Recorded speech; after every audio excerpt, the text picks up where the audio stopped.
So to begin with, let's just get on with the show, so to speak. Firstly, we have Ian Wright. Ian is obviously he's the head of group head of integrity and assurance for Petrofac, and Ian's been working with SADIE, the Safety Alert and Data Information Exchange database that we have within Step Change. It's been around for a long time. It's had periods of high activity and periods of low activity. It has recently caused some controversy on our discussion board, if those of you that follow that, and some of our offshore workforce have kindly told us we need to do better, or kindly told one of us we need to do better. But combined with healthy eating, it's nice to see that people are actually using the discussion board. And nobody knew healthy eating could be quite so controversial. But Ian will bring this download of what we've been doing with SADIE, understanding what's been learned and understand what we can do next.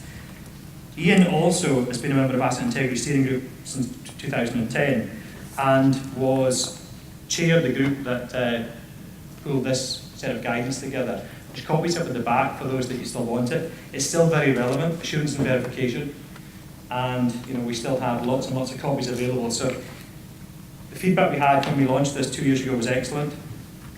Please, just see how it's being used in your organisations. See if your guys at site and girls at site have access to this really simple, beer mat as we call it, in terms of the basics of assurance and verification. And let's try and keep this out there and keep it relevant. One of the challenges we have in Step Change is that everything's got a life cycle, initiatives come and go, but these things are perennial. Assurance and verification, how we manage our safety critical elements, it's a perennial issue, and we just need to continue to reinforce that. So please ask you to do that, as you go back on today. So without further ado, I'll hand you over to Ian. Thank you.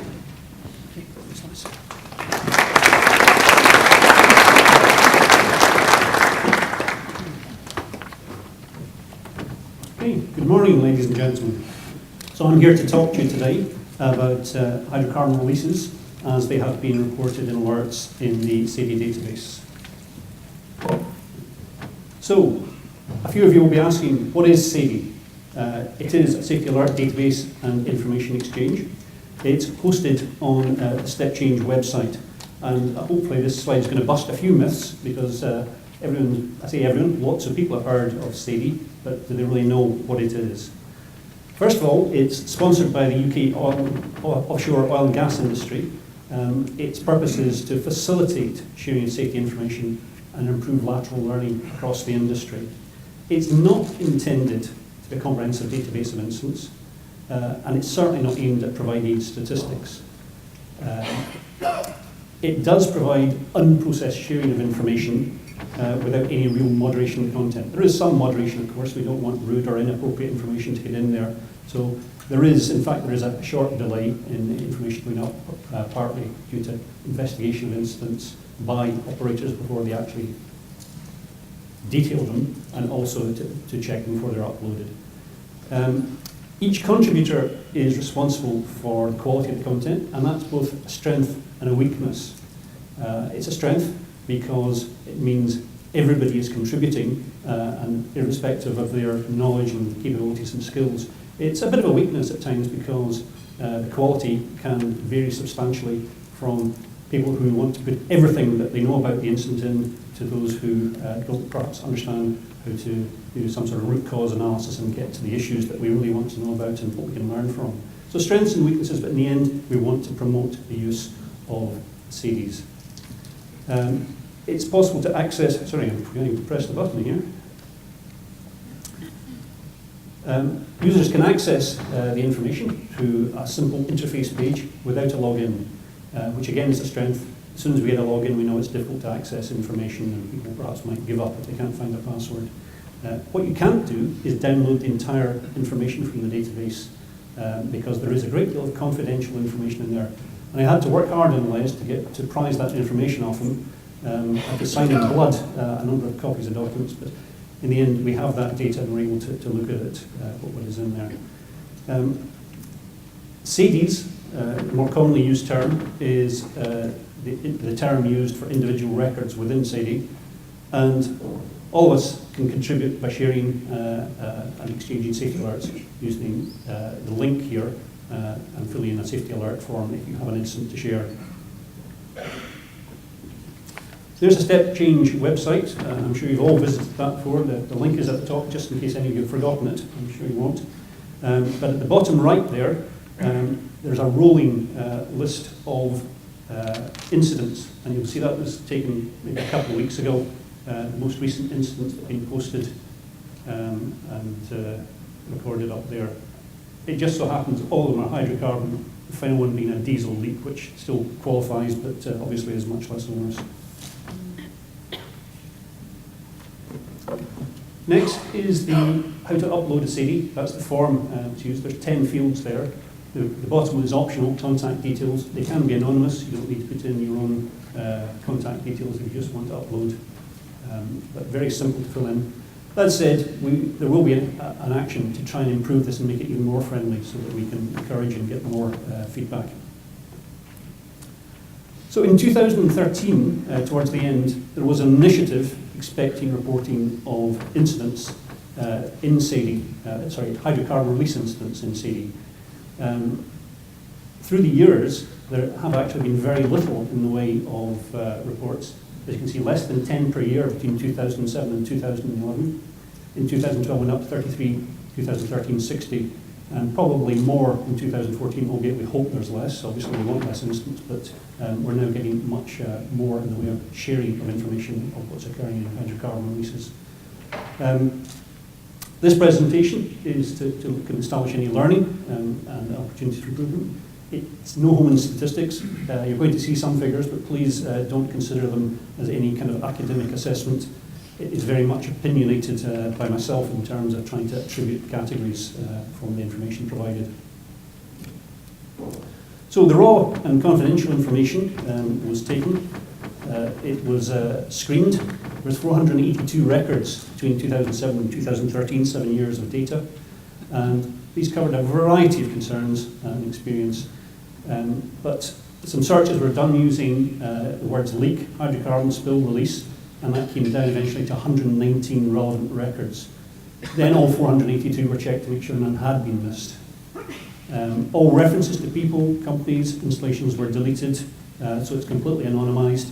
It was quite surprising the amount of free information taken there, and that's showing that people trust it and are prepared to actually say how it is. And the actual fields are shown at the bottom there. Obviously you can't read it just now, but you'll get a copy of this presentation and be able to see more detail on that.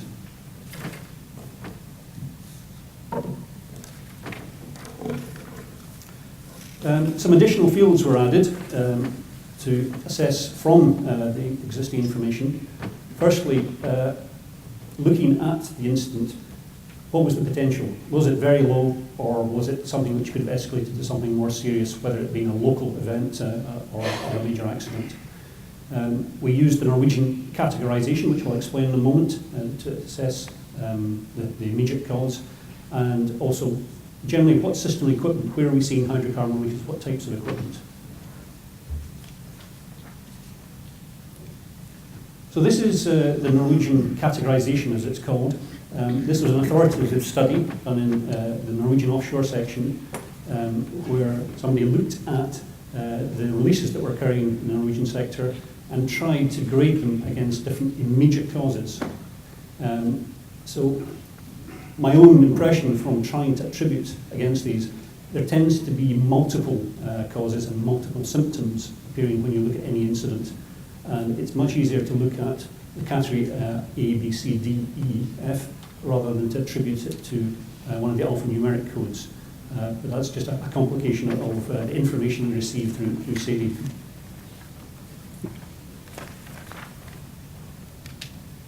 So, which systems? You'll see here gas is appearing as the highest area, gas systems. Quickly followed oil and gas process, and then wells. What became very apparent is we're seeing an awful lot more in the way of gas systems being reported as incidents rather than oil, perhaps not too surprising. But as you'll see later on, many of them being reported before any detection from fire and gas systems. There are a number, you see on item 7, there are a number of low hazard categories, diesel, jet fuel, lube oil, which aren't quite in the same category for escalation. There's a more detailed summary taken from the data showing, and in there you will see a substantial amount of gas appearing there, starting from probably flare knockout drum down the way, flare line, fuel gas, gas compression, right through gas turbine, but a prevalence of gas without doubt. So to the more interesting part, this is the outcome and the main reasons for leaks reported. And remember, this is initial causes. So firstly, as I mentioned, usually there's a number of symptoms pointing to multiple root causes, but the common themes, firstly, degradation of internal valve seals and external seals on flange gaskets featured highly, and corrosion obviously was very high up there as well, in terms usually accompanied by an upset condition. Often there was sort of mention of leaks being detected by scaffolders or ops techs, and it was often accompanied by an upset condition where perhaps some piping or a line had been bashed by a scaffold tube or a plank. Often it was an ops tech coming across a situation where there was a fugitive leak which was not being detected. Secondly, human intervention, delayed or immediate. There was a prevalence of inadequate pressure boundary confirmation for startup after maintenance and removal of isolations. That appeared again and again. Perhaps that sometimes due to lack of pressure testing before introducing hydrocarbons, lack of line walks, basically not checking to ensure that you had good integrity of the pressure boundary and seeing a release. Bolts, joints not tight, and one example where an operator tried to tighten a leaking tube after it was commissioned, which was a more severe release. Valves left open. There was several times there's mention of things like valve body cavity where they bled off for a shutdown to evacuate all the hydrocarbons, but no one went back, closed it, or checked that it was closed, in fact. And the old favourite, incorrect installation of small bore fittings, of course, was in there, which is a fairly big industry initiative already, and we have documentation on that to help people with improving. I reflect again that perhaps don't read too much into the percent numbers that are in this table. I think if I went through it again, I'd probably end up categorising it differently because of the multiple causes. What's important perhaps is that degradation, human intervention are probably without doubt the highest categories, and the individual learnings you get from reading the data.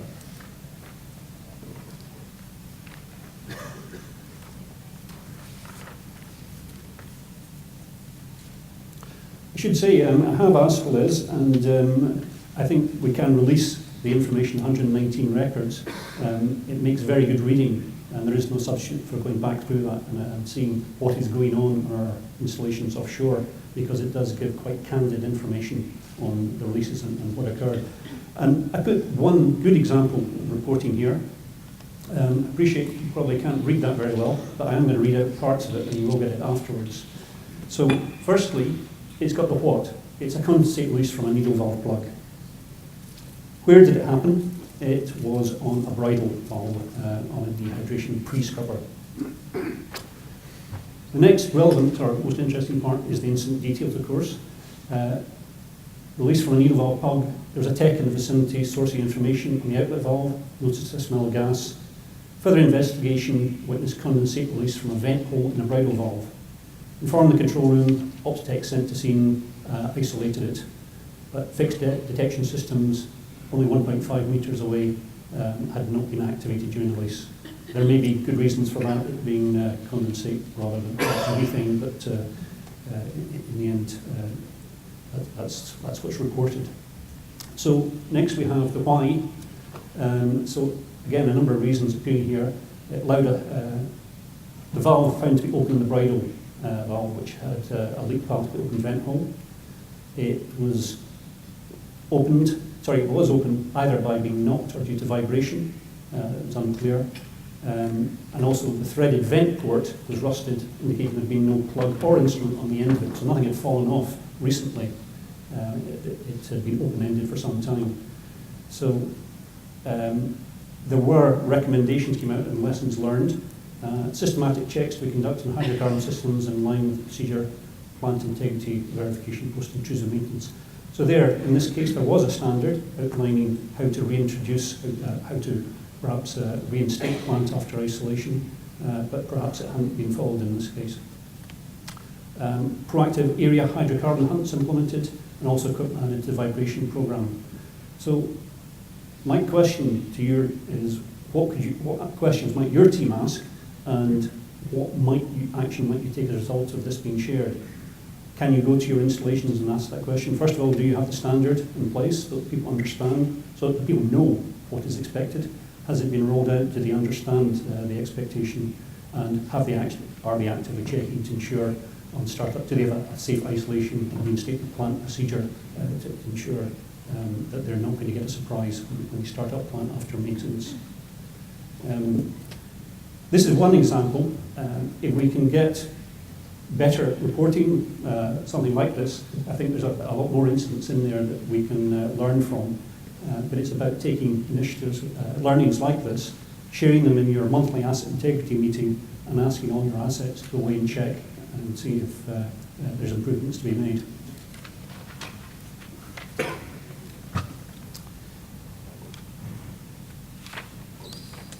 Sorry, what's that last? Yes, okay.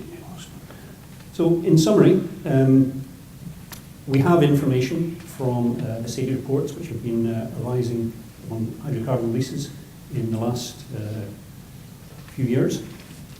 It's telling us that we have some top immediate causes in the way of inadequate reinstatement mechanical integrity following maintenance.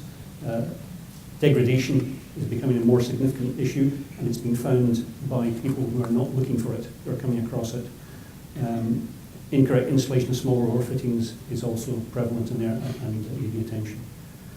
Internal and external corrosion, when added together, without doubt, are in amongst the same grouping and shouldn't be treated separately.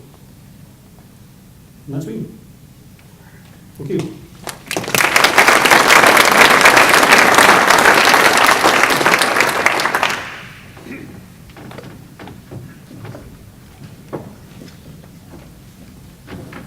So I think, firstly, Ian ran through that in 15, 20 minutes. It really doesn't do service to the amount of work he did. Firstly, persuaded me to release the data, but most importantly, the analysis to get to that point. It's a colossal amount of work to go through what is 400 odd records to come up with such a succinct presentation. One thing I kind of want to pick up on is why no data before 2007?